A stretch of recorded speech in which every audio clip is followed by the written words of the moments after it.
The city of Liora had always hummed with life, a symphony of voices, car horns, and footsteps that blended into a melody only the restless could appreciate. Amid its chaos, Clara moved like a quiet shadow, her thoughts wrapped in words she scribbled in the margins of her notebooks. She was a writer, or at least she told herself she was, though the pages often remained unread, filled with stories that existed only to comfort her in solitude. One rainy evening, she ducked into a small, dimly lit cafe on the corner of Hawthorne and Fifth, hoping to escape the downpour. The cafe smelled of roasted coffee beans, old books, and something indefinably warm. As she shook off her umbrella, she noticed him. He was seated near the window, sketching with a precision that made her stomach flutter unexpectedly. His hair was dark and slightly unruly, and his eyes, she could see them even in the soft glow of the lamp, were a shade of green she couldn't name. He was so absorbed in his work that for a moment she hesitated, not wanting to interrupt the quiet intensity he exuded. But then, as if sensing her gaze, he looked up. Their eyes met, and something unspoken passed between them, an acknowledgement of presence, of recognition, though neither knew why. "Can I sit here?" she asked, her voice almost drowned out by the soft jazz playing in the background. He smiled, a small, genuine curve of lips that made her heart skip. "Of course," he said, moving a notebook to make room. Clara opened her notebook and began writing, but her thoughts betrayed her. She kept stealing glances at him, at the way his pencil danced across the page, leaving trails of imagination on paper. After what felt like an eternity, he finally spoke. "I'm Leo," he said, offering his hand. "Clara," she replied, shaking it. There was warmth in his grip, a subtle reassurance that felt oddly like home.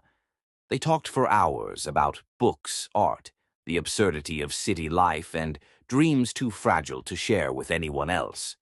Leo was an architect, he explained, but not the kind who built skyscrapers for profit.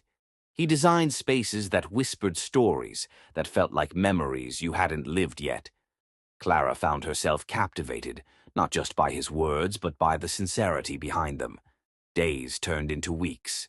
Every afternoon, Clara found herself in that same cafe, always arriving with a new notebook, hoping in some quiet corner of her mind that Leo would be there.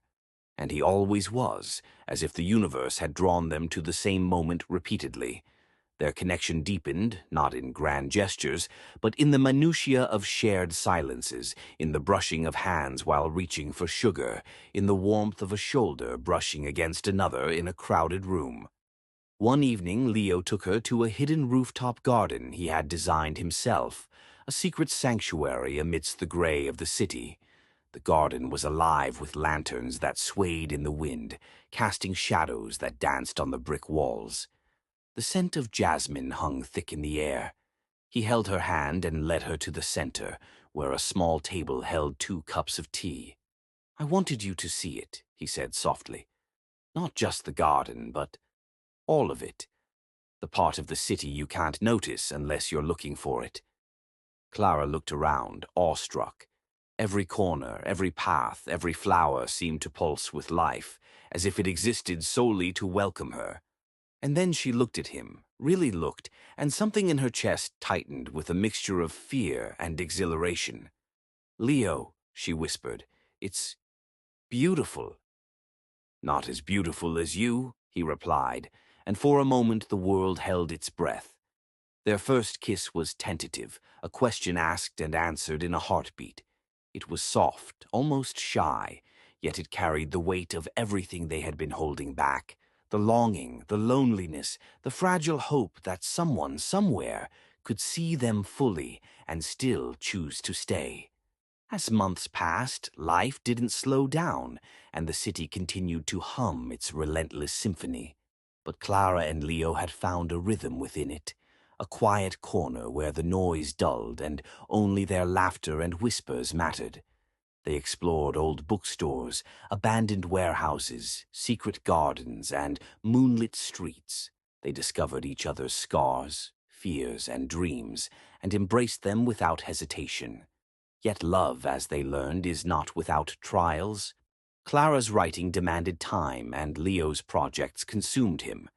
There were moments of tension, nights when frustration clouded their connection, and words spoken in haste left echoes that lingered too long. But through each argument, each misunderstanding, they returned to the same truth, that the bond they shared was worth every struggle, every heartache. One winter evening, as snow fell in soft, uneven flakes, Leo surprised Clara at her apartment. He held a small, intricately carved wooden box, and inside was a delicate pendant, shaped like a tiny open book. "Every story I've ever written, every path I've ever walked, led me to you," he said, kneeling on one knee. "Will you be my story, Clara? My beginning, middle, and never-ending chapter?" Tears blurred her vision as she nodded, words failing her. She had found in him not just love, but a mirror of her soul, a sanctuary where she could be entirely herself. Years later, long after the city had changed and new voices had joined its symphony, Clara and Leo would often return to that rooftop garden. They would sit amidst the lanterns, holding hands, watching the seasons transform the flowers they had nurtured together. Their love had become a quiet legend, not of grand declarations or dramatic gestures, but of patience, understanding, and the magic of two souls recognizing one another in the crowd. And in the hum of the city, amid the chaos and noise, they had found the extraordinary, a love that was not fleeting, but enduring, written in the margins of time, a story neither wanted to end.